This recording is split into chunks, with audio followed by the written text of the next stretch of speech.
That's my kid brother, Jimmy, and he's hurt.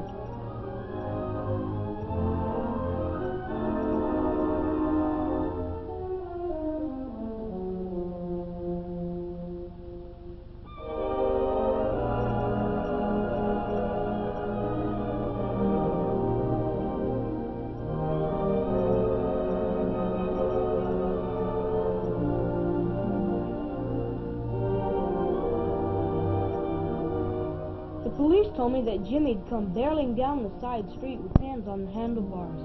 He hadn't stopped for the blue stop sign, and when he saw the car coming on the main road, it was too late. It was just like Jimmy.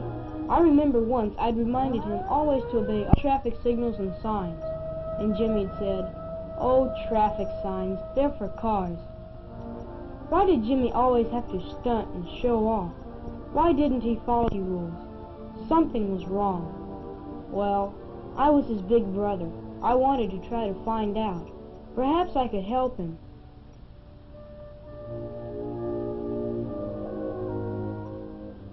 First, I went to the police station. I knew that their traffic department had a bicycle safety program, and I wanted to get a few facts about bike accidents. One of the officers told me that their reports had shown 1 out of every 4 bike accidents involves a bicycle that is mechanically defective. 1 out of every 3 bicycle accidents involve an automobile.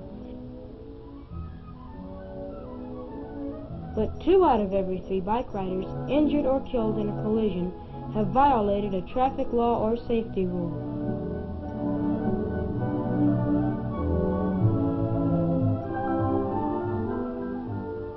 Mechanically defective bicycles cause accidents.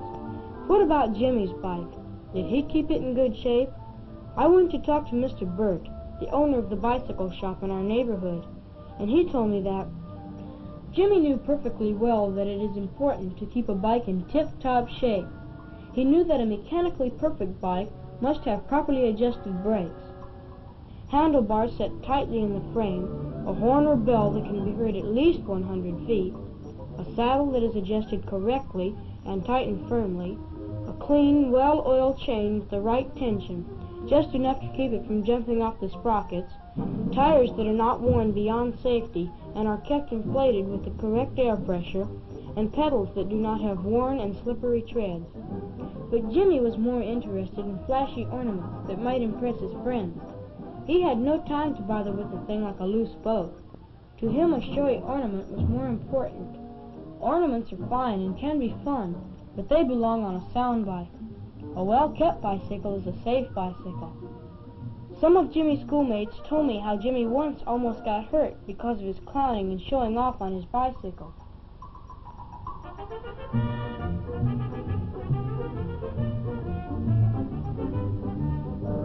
Jimmy had made the kids laugh all right with his stunt riding and clowning. He wanted to draw attention to himself, and he foolishly thought this childish showing off was the way to do it.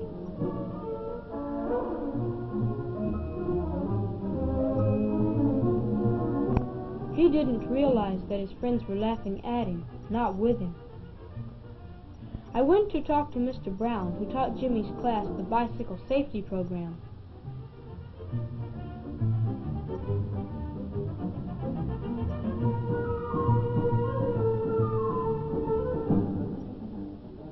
He told me that Jimmy was a good bike rider, one of the best in his class.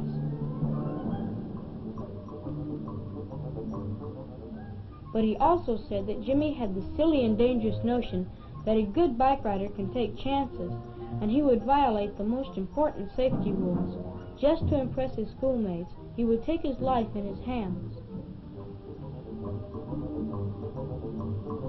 I remembered something Mike had told me about the little tricks Jimmy would use to keep out of trouble when he was caught doing something wrong on his bike.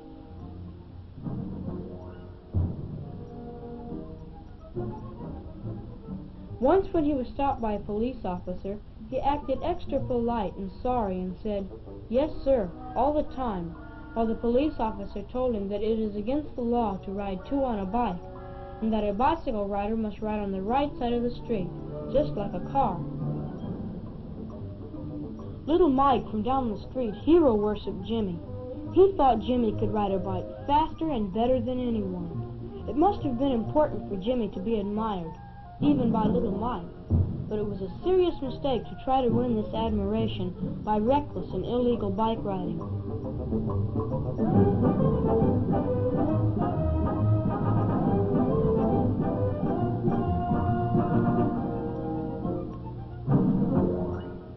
Every Saturday afternoon, Jimmy used to deliver papers for a neighborhood newspaper, and I went to see the route man.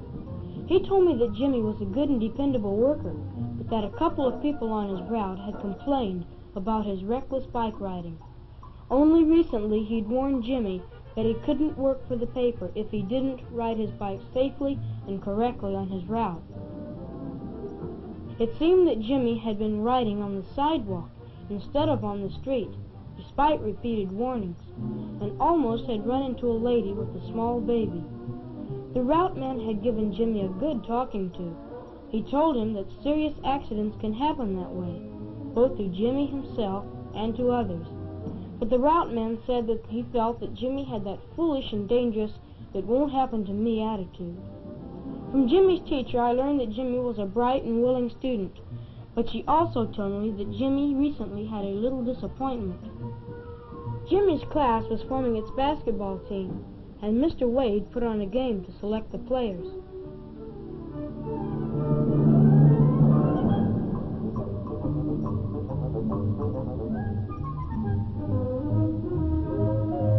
Jimmy had his heart set on getting on the team, and he was bitterly disappointed when he was not chosen.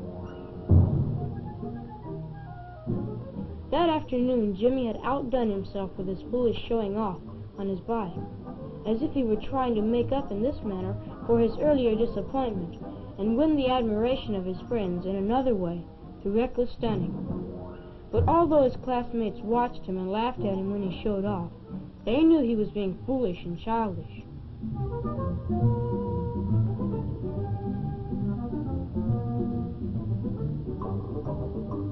And it was that same afternoon